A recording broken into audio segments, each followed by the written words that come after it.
Sir एक और अगला सवाल मेरा जो आपसे ये है कि दो सोसाइटीज़ हैं जिनको हम बहुत ज़्यादा पॉपुलर देख रहे हैं फेसबुक पे भी और हमारे यूट्यूब पे भी, लेकिन नेगेटिव वे में भी देख रहे हैं और पॉजिटिव में भी देख रहे हैं क्योंकि हमारी आवाम का थोड़ा सा माइंडसेट नेगेटिव ही जाता है, तो हम फोकस ही नेगेटिव पे करें। तो अगला तल्ख सवाल मेरा आपसे ये है कि दो सोसाइटीज़, न्यू टाउन गवादर और मंबार हाउसिंग गवादर, इनका आप तनाज़ा कैसे करेंगे और इनमें क्या फ़र्क है?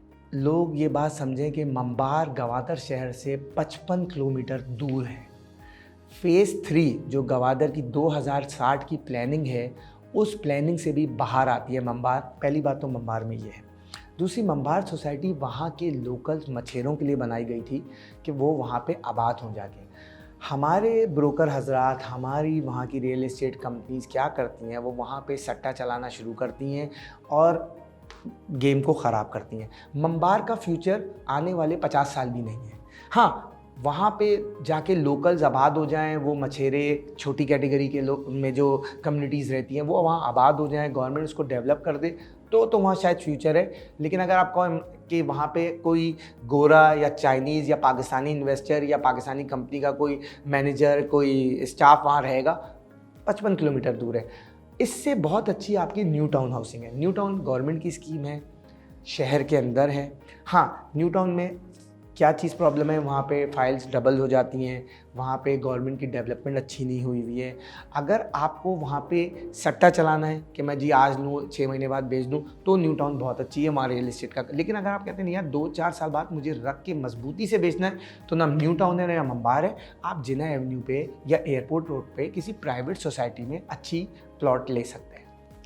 अगला सवाल और आखिरी सबसे अहम सवाल मेरा आपसे ये है कि जब गवादर का मास्टर प्लान आया तो एक आम आदमी के लिए समझना मुश्किल था। फॉर एग्जांपल और सोसाइटीज़ के मास्टर प्लान्स आते हैं, डीएचए का आता है, बहरिया टाउन का आता है, तो एक बड़ा इजी होता है उसको एक्सप्लेन करना, पता होता है कि हर प्रीसेंट की क्या लोकेलिटीज़ हैं, हर सेक्टर कहाँ है। लेकिन यहाँ का मास्टर प्लान 3 फेजेस में डिवाइडेड था, तीनों फेजेस का कंप्लीशन टाइम अलग था।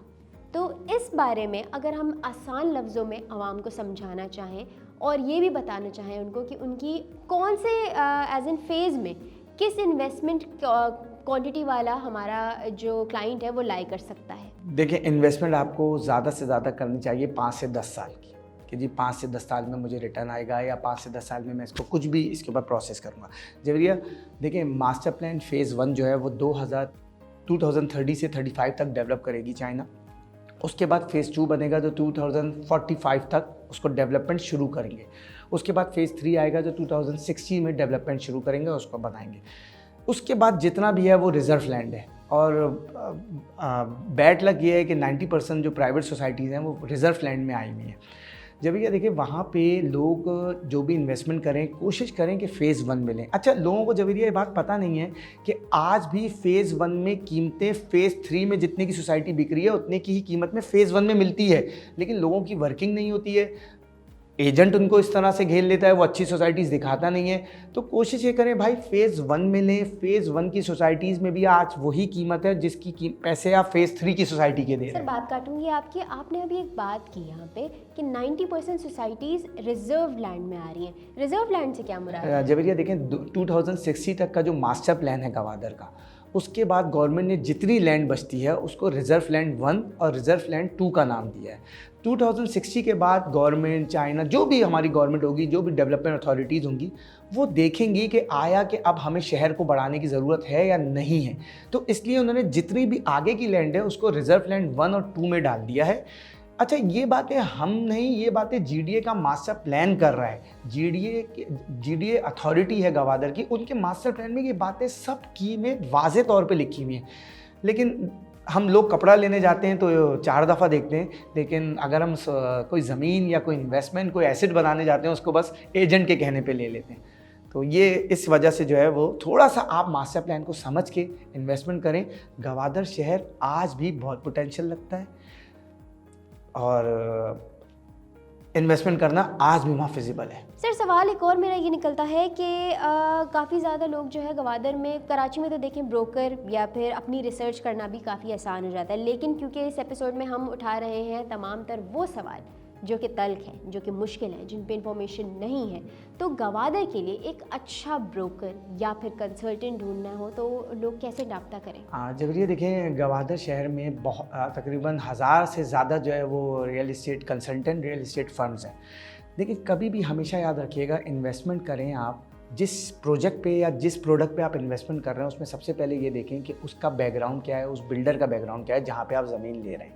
नेक्स्ट, उनके पिछले प्रोजेक्ट कौन कौन से उन्होंने किए, उनकी जिस जगह पे, जिस प्रोजेक्ट पे आप पैसे लगाने जा रहे हैं, क्या वो ज़मीन कैसी है, किस लोकेशन पे है और मुझे किस कीमत में मिल रही है। जेवरिया, अगर ये 4 पॉइंट्स आपने ज़िंदगी में अपनी इन्वेस्टमेंट पे बांध लिए, मैं बाकी तो अल्लाह करता है, लेकिन 99% मैं कहता हूँ आपके पैसे नहीं डूबेंगे। फिर आपका क्लाइंट कहता है जी मुझे एजेंट नहीं मिलता है या मुझे कोई एजेंट अच्छा वहाँ पे कैसे ढूंढें। सबसे पहले तो आप रेड बॉक्स के पास आइए। अगर आप रेड बॉक्स से मुतमईन नहीं है तो गवादर में वहाँ के लोकल्स एजेंट्स को आप पकड़ें। देखिए, जो दूसरे शहरों से आके काम कर रहे हैं ना, वो तो अपनी दुकान बंद करेंगे रेंट की और चले जाएंगे और आप उनको दूसरे शहरों में टूबा तेग सिंह में इधर उधर ढूंढते रहेंगे। लेकिन जो गवादर का लोकल ब्रोकर है, जिसकी फैमिली, जिसकी ज़िंदगी, जो पैदा वहाँ पे हुआ है, वो आपको बहुत अच्छा गाइड करते हैं। इसमें कुछ हमारे दोस्त मीर साहब हैं, कुछ हमारे जो है वो हमारे कलमती साहब हैं। ये हमारे वहाँ के अच्छे एजेंट्स, इन फैमिलीज़ के अच्छे एजेंट्स वहाँ पे काम कर रहे हैं। अगर आप हमसे पूछेंगे तो बिल्कुल वो हमारे ऑथराइज ब्रोकर्स हैं, हम आपको उनको देंगे। हमने आज तक रेड बॉक्स ने किसी भी गैर मुकामी एजेंट को नहीं हायर किया है। हमने गवादर में दोनों जो हमारे अच्छे ब्रोकर्स हैं वो वहाँ के मुकामी हैं, वहाँ पे बड़ी फैमिलीज़ के साथ पूरी ज़िंदगी रह रहे हैं अपने घरों में। हमेशा इन्वेस्ट कीजिए सर वहाँ के लोकल बंदे की रियल इस्टेट के थ्रू, ताकि आप उसको पकड़ सके, उससे बात कर सके। अगर गवादर जिसको आपके साथ फ्रॉड करना है वो तो अपनी दुकान बंद करेगा और अपने शहर चला जाएगा, लेकिन वहाँ के लोकल्स, वहाँ के जो बलोच कम्युनिटी है, वो कभी अपनी जगह या अपनी ज़मीन नहीं छोड़ेंगे ना।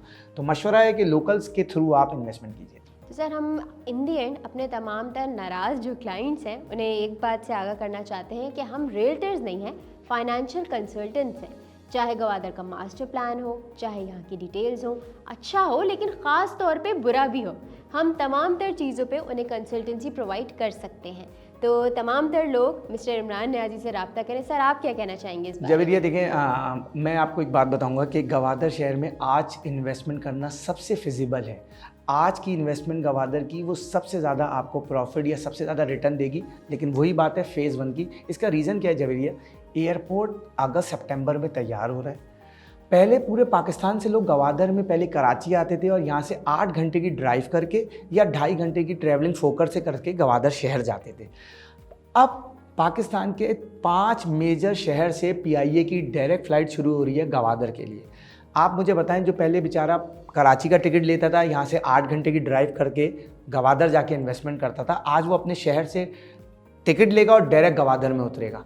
तो flow of investor within अगस्त सितंबर के बहुत तेज़ हो जाएगा। प्लस जवेरिया, वहाँ पे जो ट्रेड शुरू हो गया है, वहाँ पे जो इंडस्ट्रीज़ अपना ऑपरेशन शुरू कर देंगी, उनकी वहाँ से ट्रेड शुरू होगी।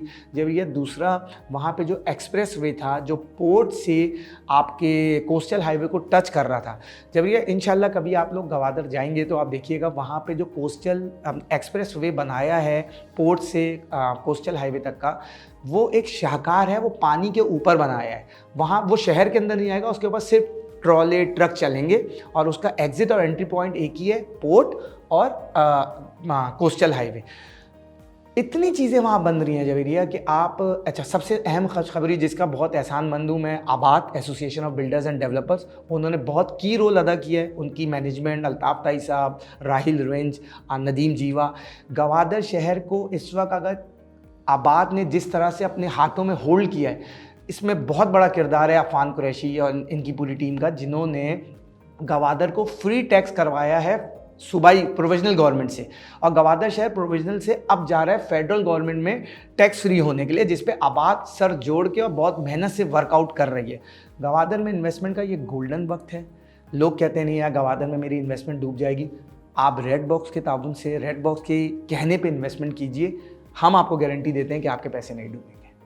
बहुत बहुत शुक्रिया सर, आपने गवादर के हवाले से इतने सारे सवालों का जवाब दिया। उम्मीद है हमारे क्लाइंट्स को बहुत सारे सवालों के जवाब मिल गए होंगे, काफ़ी चीज़ें क्लैरिटी लेकर आ चुकी होंगी। इसके अलावा आपके मज़ीद सवाल हैं तो अभी हमारे कमेंट सेक्शन में हमें बताइए, या फिर मिस्टर इमरान नियाज़ी का नंबर आपको स्क्रीन पे इस वक्त अवेलेबल है, आप उनसे रब्ता कीजिए और अपने तमाम तर क्वेरीज हल कीजिए और गवादर में इन्वेस्ट कीजिए। तब तक के लिए इजाज़त दीजिए। मैं हूँ जवेरिया रज़ा। अल्लाह हाफ़िज़।